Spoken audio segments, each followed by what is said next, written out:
Por la señal de la Santa Cruz de nuestros enemigos, líbranos, Señor Dios nuestro.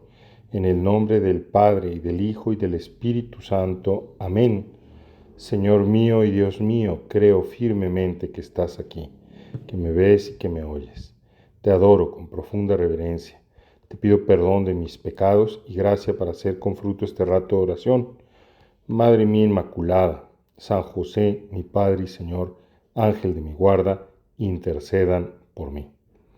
El domingo pasado, en el Evangelio de la Misa, escuchábamos que el reino de los cielos se parece a una red barredera que un pescador lanza en el mar y que al recogerla, pues trae consigo toda clase de cosas, peces y otras cosas.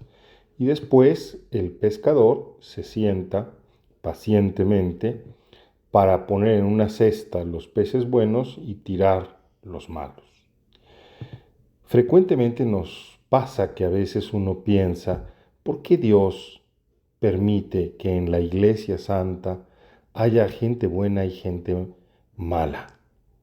¿Por qué en el mundo existe gente tan mala y Dios permite que sigan existiendo, que sigan viviendo?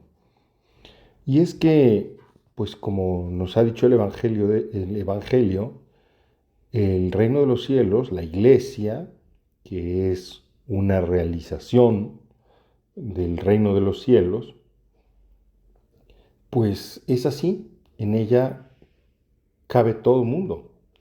No solo están los santos, sino también formamos parte de la comunidad eclesial, personas que nos estamos purificando e incluso hay gente que no es tan buena. Y es que Dios nuestro Señor es paciente y a todos nos llama a la santidad y a todos nos invita a la salvación. Después, cada uno de nosotros tiene una respuesta que dar. En la Iglesia Santa, lo sabemos bien, es una comunidad perfecta, es una comunidad en donde se encuentran todos los medios para la salvación, pero alberga en su seno a gente pecadora. Sancta Meretrix, decía uno de los padres de la Iglesia. La Iglesia es siempre santa, es siempre inmaculada, es la esposa de Cristo.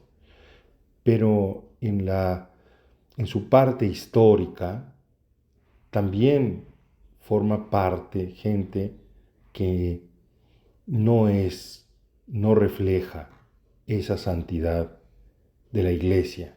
Podríamos decir que tiene elementos de no iglesia, porque la verdadera iglesia es la esposa inmaculada de Cristo. Por eso es que tenemos que ser pacientes, porque el juicio toca a Dios, no a nosotros. La iglesia existe para salvar a las almas, no para juzgarlas.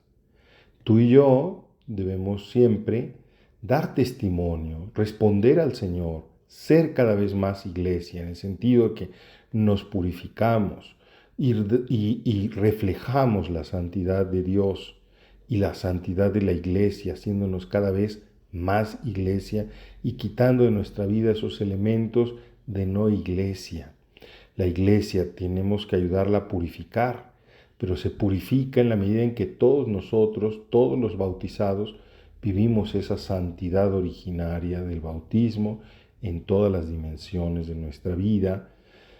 Y sin embargo, pues tenemos que tener paciencia con esos elementos que no nos gustan, con esos aspectos que no nos gustan, inclusive con personas que dices, bueno, ¿cómo es que este es eclesiástico? Si se nota su falta de fe, su falta de piedad, ¿cómo es que es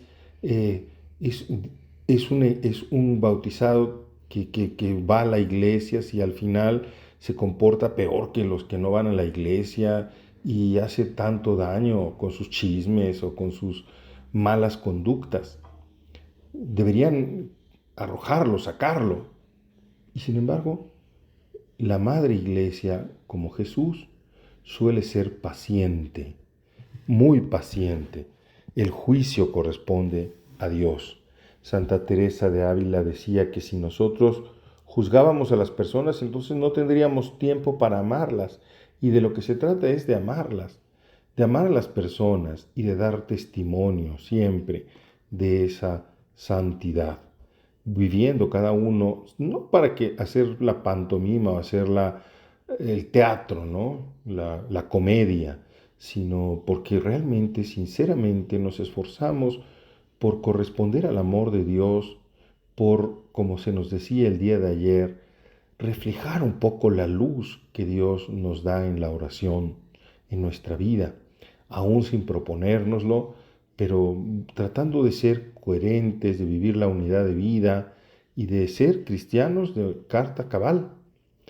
Y así sucederá lo que le pasó a una ocasión a la Santa Madre Teresa de Calcuta, que recibió una carta de un hombre que había decidido asesinarse, había decidido suicidarse. Y sin embargo, en la tarde anterior a actuar su plan, aburrido como estaba, cayó en sus manos un libro o un panfleto con una breve narración de la vida de Santa Teresa. Y este hombre se puso a leerla y dice que cada vez que iba leyendo se le fue abriendo un panorama nuevo a partir de la lectura de lo que la Madre Teresa de Calcuta había hecho. Por eso le escribió años después para agradecerle que gracias a su vida este hombre no se había suicidado. Qué estupendo si nuestra vida, que se empeña realmente por seguir a Jesús, por vivir las virtudes cristianas, al final logra que haya personas que encuentren la luz y que también se empeñen lealmente a seguir al Señor. Vamos a pedir en este día a Santa María, nuestra Madre, que nos conceda la gracia de ser siempre luz en nuestro ambiente, de no juzgar, de ser pacientes, de querer a las personas, todas, independientemente de cuál sea su circunstancia, para ayudarles de esa manera a descubrir la luz de Dios, a transformarse y a dejar esa vida que a lo mejor es una vida de pecado y convertirse de verdad al Señor, que los ama, que les tiene paciencia.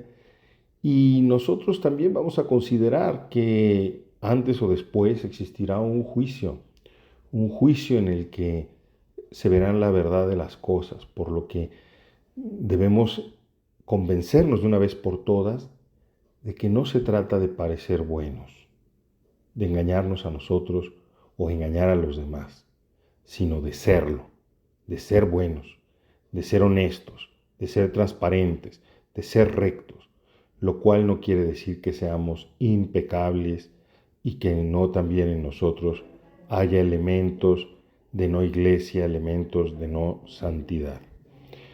Te doy gracias, Dios mío, por los buenos propósitos, afectos e inspiraciones que me has comunicado en esta meditación.